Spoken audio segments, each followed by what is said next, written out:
अगर आप इन बातों पे अमल करेंगे तो इंशाल्लाह आपकी जो बकरी फार्मिंग है वो 100% कामयाब होगी। अस्सलाम वालेकुम दोस्तों, आज की वीडियो में मैं आप सबका शुक्रिया अदा करता हूं और वेलकम करता हूं।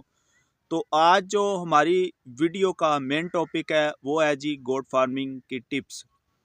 तो बकरी फार्मिंग करने से पहले हमें चंद बातों का पता होना चाहिए जो कि हमारी बकरी फार्मिंग को कामयाब बनाने में मदद दे सकें।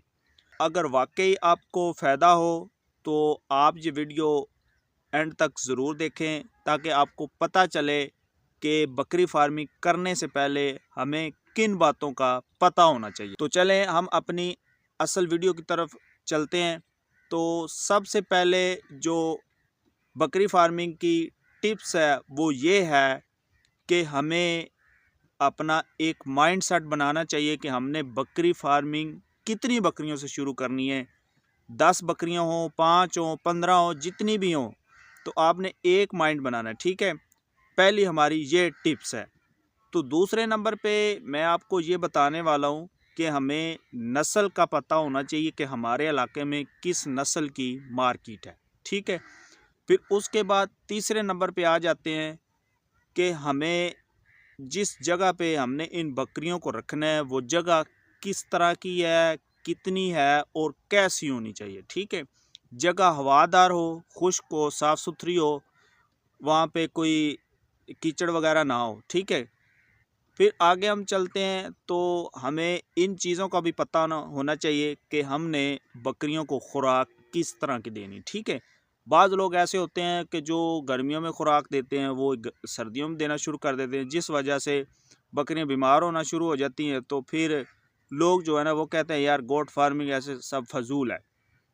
तो ये चीज़ नहीं होनी चाहिए। ठीक है, आपको खुराक का भी पता होना चाहिए कि सर्दियों में हमने क्या खिलाना है और गर्मियों में हमने क्या खिलाना है। ठीक है, फिर हम चलते हैं जी हमने बकरियों की देखभाल कैसे करनी है। देखिए, हर महीने आप बकरियों की वैक्सीनेशन करवाएं। ठीक है, आप हफ्ते बाद 15 दिन बाद डॉक्टरों को चेक करवाएं ताकि आपको पता चले कि आपके जानवर बिल्कुल ठीक हैं। ठीक है, अगर अल्लाह ना करे किसी को कोई मसला है तो आप फ़ौरन उस जानवर की मेडिसिन लें और उसको दूसरे जानवरों से अलग कर दें। ठीक है, उसके बाद फिर हमने देखें एक हमारे पास हर जानवर का रिकॉर्ड भी होना चाहिए कि हमने कितने का लिया, कितने साल या कितनी देर इसको संभाला और हमने कितना प्रॉफिट लिया, कितना हमने इसको खिलाया। ठीक है, इस हिसाब से आपको हर चीज़ का पता चल जाएगा कि हमने 1 साल में या 6 महीने में या 15 महीने में हमने अपना बकरियों से क्या कुछ कमाया और क्या कुछ गंवाया। ठीक,